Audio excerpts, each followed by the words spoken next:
Oke ya teman-teman ya. Jadi gini, kalau kemarin, nah ini taruh-taruh di sini aja. Ya kalau kemarin itu kita sudah bisa mencoba ya dari apa namanya dari data, gitu ya. Ini kelihatan enggak? Kelihatan ya Kelihatan, Pak. tulisan saya? Pak. Oke. Dari data itu kita simpan ke dalam file ya. Jadi di sini file. Nah, file. Nah, kalau kita baca, kemarin kan dari file misalkan di TXT, di Notepad itu kan langsung bisa kebaca, ya kan? Nah, sekarang bagaimana caranya kalau kita itu dari data nyimpan di sini, ini nggak bisa dibaca. Kecuali yang dia itu punya objeknya. Nah, contohnya gini, Anda punya MS Word, ya dia bisa menghasilkan file doc. Nah, itu. Saya yakin kalau Anda tidak punya apa namanya MS Word di komputer Anda atau mungkin Open Office atau apapun lah yang bisa membaca itu, kan informasi yang ada di dalam file tersebut kan juga tidak bisa apa namanya tidak bisa ditampilkan kan? Iya bunda. Iya. Kalau misalkan Anda paksakan buka gitu ya, paksakan buka di Notepad pun juga hancur kan? Iya. Iya ada tanda nggak aneh-aneh itu. Nah itu ciri dari apa namanya MS Word, dia nyimpennya pakai objek. Jadi yang bisa buka ya dirinya sendiri gitu loh. Aplikasi yang punya objeknya MS Word. Bisa dipahami maksud saya ya? Gitu. Bisa, Pak. Ya. Nah, sekarang bagaimana caranya kalau kita berkomunikasi itu dengan objek? Caranya gini. Yang pertama, silahkan Anda buat project baru. Ini saya yakin di sana nggak kelihatan ya, tapi bayangkan ini saya membuat project baru lah gitu. Biasanya gitu ya. Java, saya beri nama apa ini ya? Java Object MI 3 apa rek? Lali apa rek? 3F. Nah, 3F. Oke, ya. Saya enter. Kita tunggu worksheet-nya.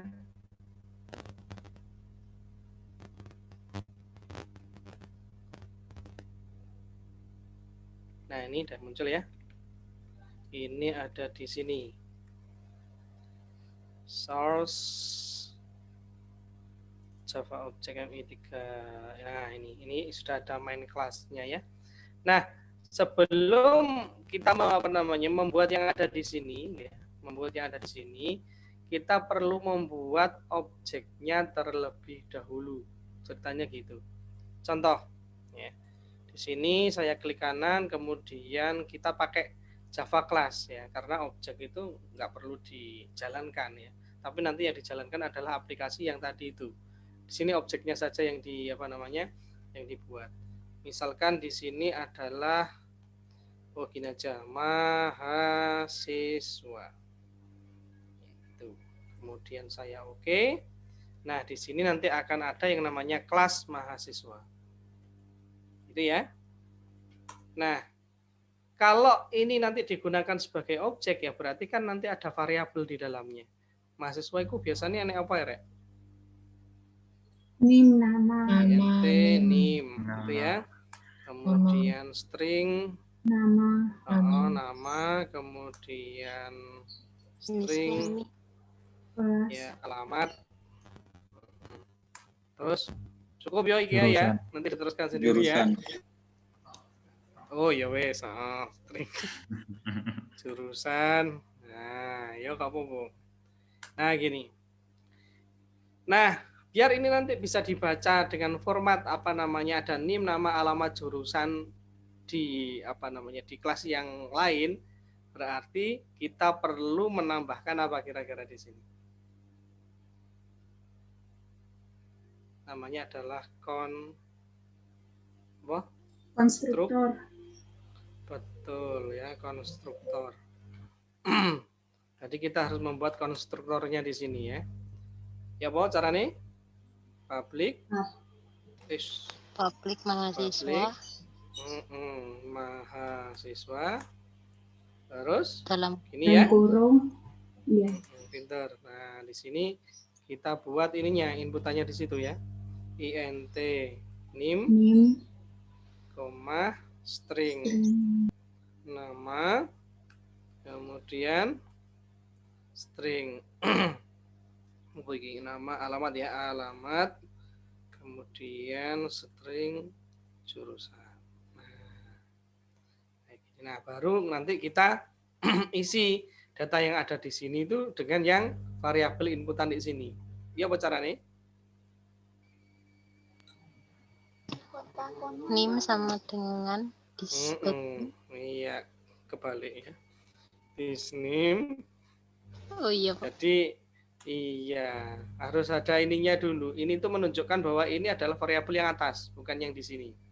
Bisa dipahami ya? Nah, ini sama dengan nim. Nah, gitu.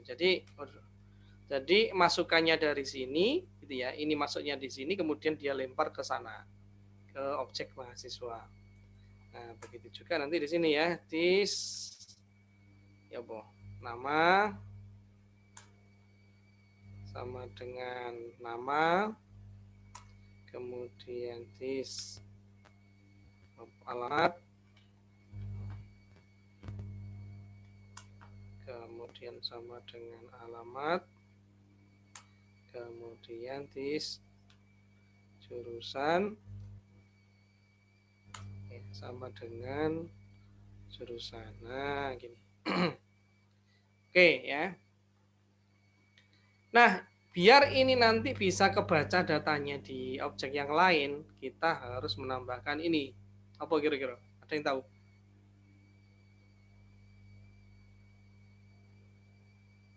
Implement ya, serializable. Nah, ini. Jadi nanti data yang ada di sini bisa ikut ya, ceritanya gitu, ikut dengan objek yang satunya. Bisa dipahami teman-teman ya. Jadi kita pertama harus membuat objeknya dulu, kemudian variabelnya apa, kemudian baru kita membuat konstruktornya ya, biar nanti ketata di sana, kemudian diimplementasikan ke serializable ya. Nah, kalau sudah membuat kayak gini, baru nanti mahasiswa ini bisa dipanggil di sini. Baru di sini kita panggil ya. Di sini mahasiswa. Nah, itu. Misalkan di sini namanya adalah A. Ya, new mahasiswa. Nah, waktu kita enter ya, kita tunggu sebentar. Lah nanti akan ada format kayak gitu. Ini adalah hasil dari apa kira-kira? konstruktor. Iya, benar, dari konstruktor ya. Nah, jadi misalkan NIM-nya adalah 111 karena integer. Nah, di sini Lukman ya, kemudian di sini adalah alamat. Kok alamat? Alamatnya Malang. Nah, kemudian di sini jurusannya jurusan TI. Nah, gini. Nah, objek inilah nanti yang kita kirim ke file. Jadi kita sisipkan ke file. Berarti kita pakai apa kira-kira? File output stream. Sama seperti kemarin ya. FOS sama dengan new file output stream. Nah, filenya ada di mana? Misalkan /home/Lukman/desktop/ apa itu mau mhs.txt. Nah, gini. Titik koma. Ya. Pak, error Pak, ada yang tahu? Ada apa? Siapa yang tahu? Harus pakai try catch, Pak. Iya, benar, harus pakai try catch. Mengapa demikian? Karena belum tentu yang namanya membuat ini tadi ya, membuat apa namanya file itu diizinkan, gitu kan ya? Ya, betul. Nah, jadi ini harus ada di dalamnya file try. Nah, ini saya taruh di sini, nah dia tidak error. Berikutnya, nah kita harus nyetrimkan dulu ke sana ya. pakai apa? Pakai objek. Nah itu objek. Alah. Output stream. Nah, ceritanya gitu ya. Jadi kita pegang filenya dulu, kemudian objeknya. Objeknya itu nanti dimasukkan ke file. Ya, OOS sama dengan new object output stream. Ini kita masukkan, ini kita masukkan ke dalam FOS. Bisa dipahami dari sini ya. Jadi kita membuat membuat objeknya dulu, isinya apa, kemudian nanti kita mau taruh di mana filenya, kemudian objeknya nanti dikirim ke sana gitu ya. Nah, baru disinilah objeknya itu dimasukkan ke OOS. Ya apa kira-kira? OOS dot apa kira-kira? Biar bisa masuk.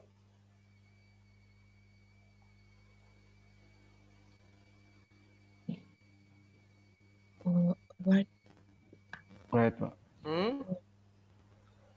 Ada nggak write object ini? Nah, ini write object ya.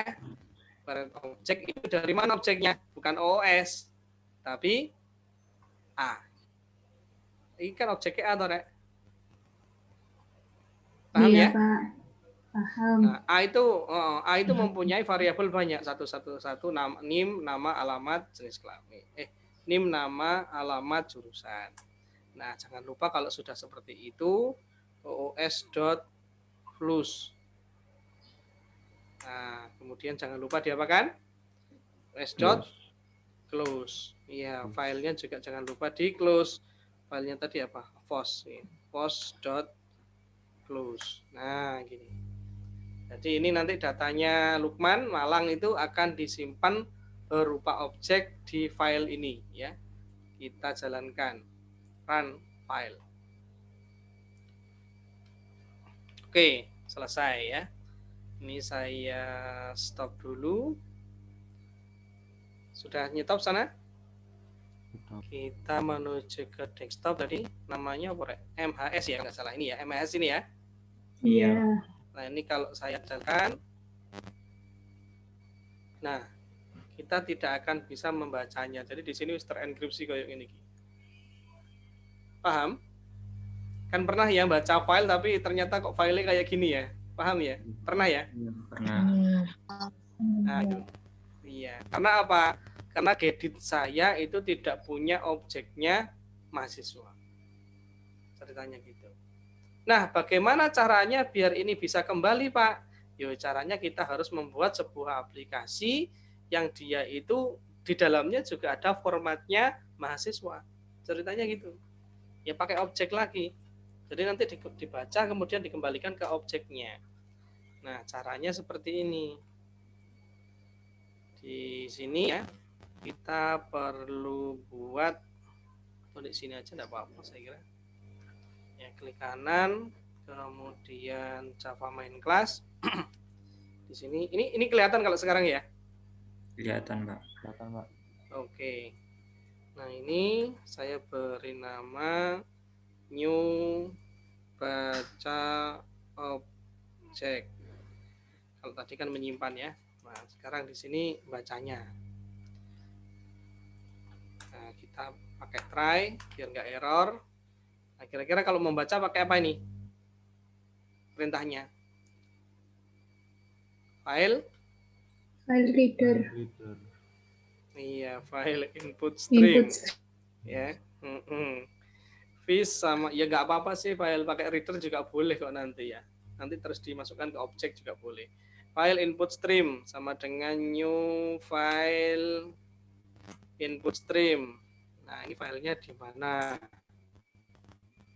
Kita taruh di /home /lukman /desktop.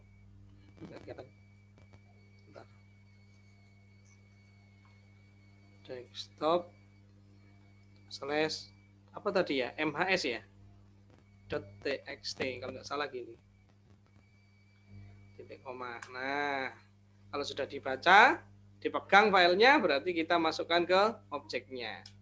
Berarti di sini ada objek input stream ya. UIS sama dengan new object input stream.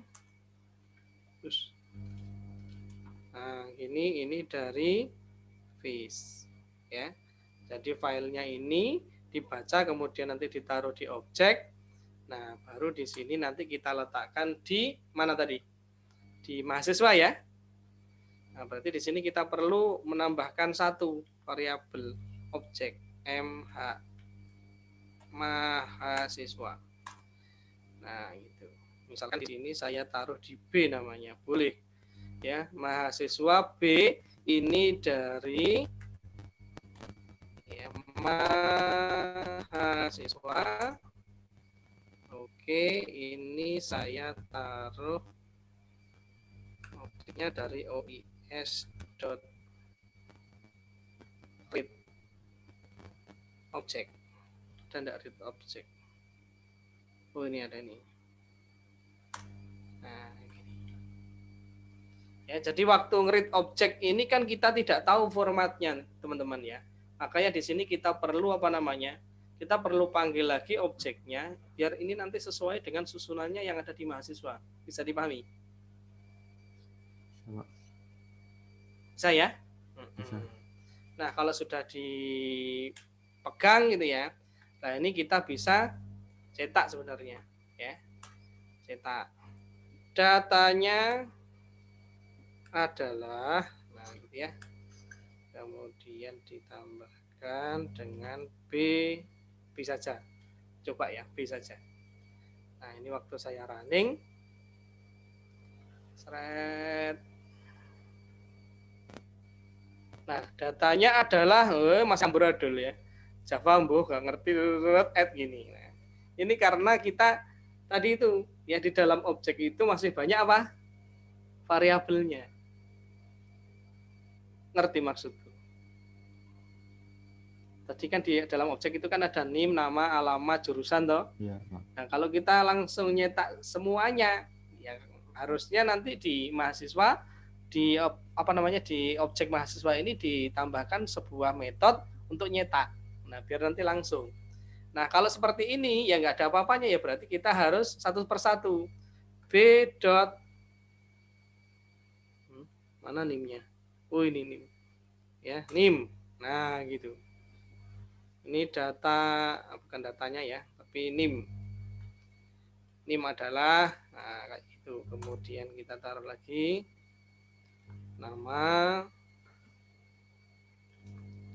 Kemudian ada lagi alamat. Oke, kemudian yang terakhir yaitu jurusan kalau nggak salah. Nah, itu jurusannya. Jurusan. Nah, ini nanti akan keluar semua. Jangan lupa diapakan? Di close ya, ois.close sama filenya ya, fish.close. Nah, itu. Sekarang kita coba ya. Klik kanan, run.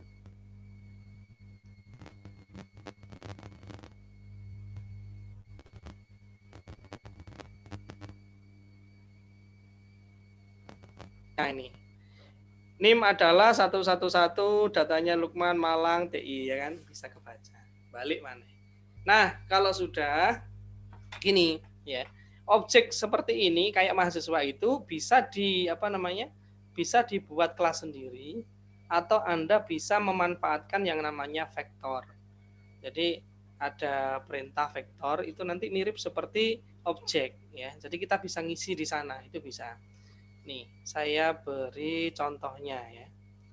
Tapi perintahnya banyak, makanya saya tunjukkan saja ke Anda. Anda bisa pakai yang namanya vector list ini untuk menggantikan objek yang tadi.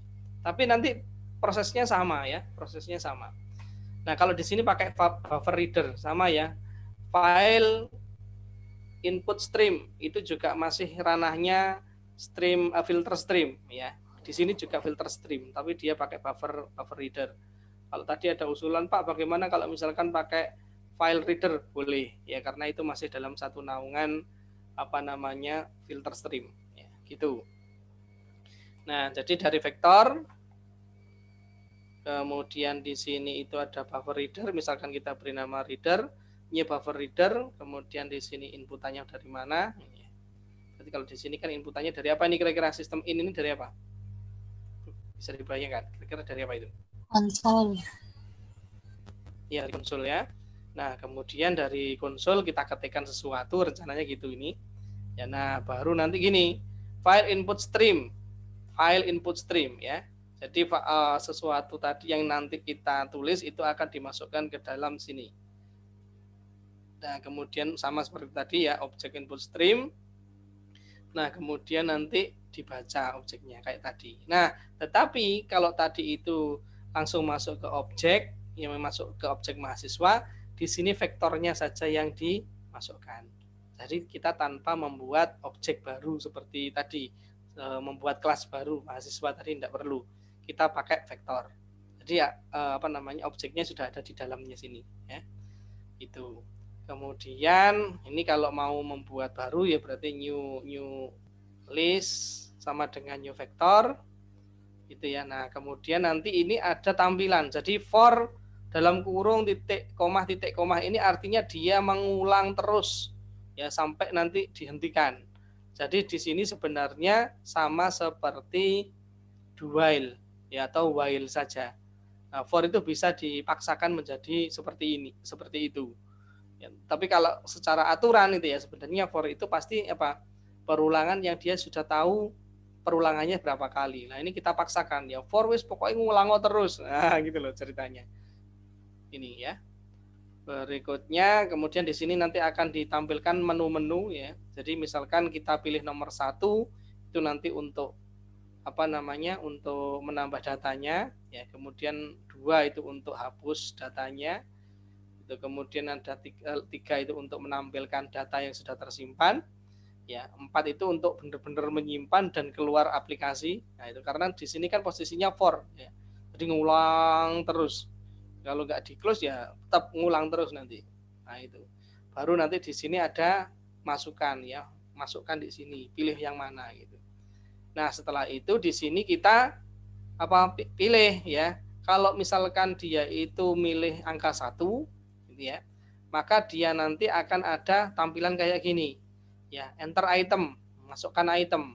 Nah, setelah kalau sudah kita mengetikkan di enter ya nanti dia akan ditambahkan di vektornya. Jadi list.add_element item, list tadi itu dari vektor. Bisa dipahami dari sini ya. Nah, kemudian kalau yang nomor 2 tadi itu adalah hapus ya. Nah, jadi kita harus menginputkan dulu data yang dihapus itu mana gitu ya. Kemudian nanti dicocokkan ini ya, ceritanya dicocokkan dengan apa yang kita ketikkan. Kalau misalkan tadi kita menuliskan Lukman, berarti nanti kita juga harus mengetikkan Lukman untuk menghapusnya. Nah, itu. Kemudian di sini di enter, nanti baru remove element ya dari list tadi. Nah, kalau yang nomor 3 gitu ya, ini nanti untuk menampilkan semuanya ya, semua data yang ada di elemen. Ada yang menampilkan data yang ada di list. Nah, nanti kita pakai ini ya, pakai elemen. Ini mengulang sampai sejumlah data. Berikutnya kalau yang 4 ya menyimpan ya, file output stream. Nah, kayak tadi itu. Itu dok. Nah, ini kalau dijalankan ya, ini hasilnya nanti kayak gini. Atas. Nah, itu. Add item ya. Saya pilih nomor 1. Kemudian saya masukkan ya siang. Gitu. Nah, kemudian saya masukkan lagi. Oh, saya lihat dulu ya. 3. Nah, datanya itu ya. Jadi saya tadi itu sudah menginputkan Avandi. Kemudian sekarang nambah siang. Nah, padahal aplikasinya sudah di-close ya, tetapi dia bisa dibaca lagi. Karena apa? Karena datanya sudah disimpan di ini ya, di list out. Dan ini posisinya kalau kita buka sama seperti yang tadi itu. Ya, kita nggak bisa baca datanya secara langsung. List out. Ini ya. Nah. Alah. Nah, ya kan, nggak ada kan? Ya, mau dibuka nggak bisa karena dia berupa objek. Ini sudah kelihatan dari gambarnya ya, 01 ini loh. Nah, itu. Jadi dia berupa objek. Nah, bagaimana kalau misalkan kita nambah lagi, misalkan nomor 1. Oppo iki. Ya, misal ya. Kemudian kita listkan. Nah, itu nanti ya, sudah ada Avandis yang Oppo iki. Nah, kalau misalkan Oppo iki-nya kita delete, berarti nomor 2 ya Oppo iki. Nah, enter. Nah, itu kemudian kita coba lihat. Nah, Oppo iki-nya hilang, ya kan? Nah, kalau misalkan sudah selesai, baru nanti di nomor 4 ya, save. Nah, selesai. Gitu. Jadi untuk apa namanya serialisasi ya ini bisa dilakukan pakai objek kayak mahasiswa tadi maupun vektor. Oke, saya akan mempraktekkan ini. Pak, bagaimana kalau misalkan di sini tidak diserialisable ya? Oke, kita coba aja. Ini kan objeknya juga sudah jadi di sini ya, mahasiswanya nggak akan error di sini. Nah, kemudian kita coba ini tadi apa ini? Ini untuk membaca ya. Nah, kita coba masukkan dulu. Oh, yang ini. Klik kanan, run. Ya. Nah, sudah masuk. Kemudian di sini kita baca. Apakah bisa? Nah, kita lihat aja di sini ya.